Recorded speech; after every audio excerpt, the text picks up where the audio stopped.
ma soeur, mon frère, à aller au-delà de votre confort, de votre habitude, et d'accepter ces changements. C'est pourquoi je voulais citer un auteur très important. Machiavel avait dit ceci: il n'y a rien de plus difficile, ni de plus dangereux que de définir un ordre nouveau. Parce que les réformateurs ont des ennemis en tout ce qui profite de l'ordre ancien. Et seulement quelques défenseurs, peu enthousiastes, qui profitent de l'ordre nouveau. Suivez l'enchaînement de sa pensée. Ce peu d'enthousiasme naît pour une part de la crainte qu'ils ont de leurs adversaires, qui ont la loi en leur faveur, et pour une autre part de l'incrédulité de l'humanité, qui ne croit pas vraiment en ce qui est nouveau, jusqu'à ce qu'elle ait fait véritablement l'expérience. Donc l'humanité n'aime pas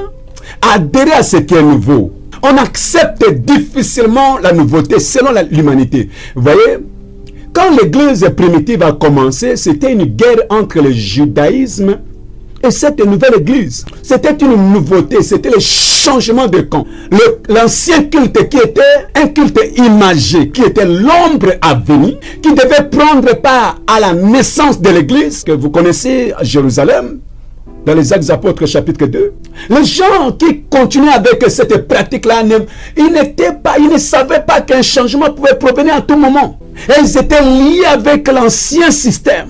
Et comme ça ne marchait pas avec eux, il faut combattre le nouveau qui vient d'arriver. Donc, l'être humain a une sorte d'incrédulité vis-à-vis de la nouveauté. On n'accepte pas facilement. On ne reçoit pas facilement à bras ouverts. On a besoin de voir, enfin de croire. Or, la Bible nous dit, heureux ceux qui ont cru sans avoir vu. Alléluia. Amen. Donc, c'est pourquoi nous sommes en train de prodiguer ces conseils ici, pour que chacun de nos chrétiens, frères, sœurs, papa, maman, et vous tous, parce que notre église est très élargie aujourd'hui, nous ne parlons plus à une foule de 300 personnes. Nous sommes en train de parler à une grande population de plus d'1 million en ce moment ici. Parce que la population de Bunia s'élève déjà à plus d'1 million. Donc nous sommes en train de parler à cette population-là.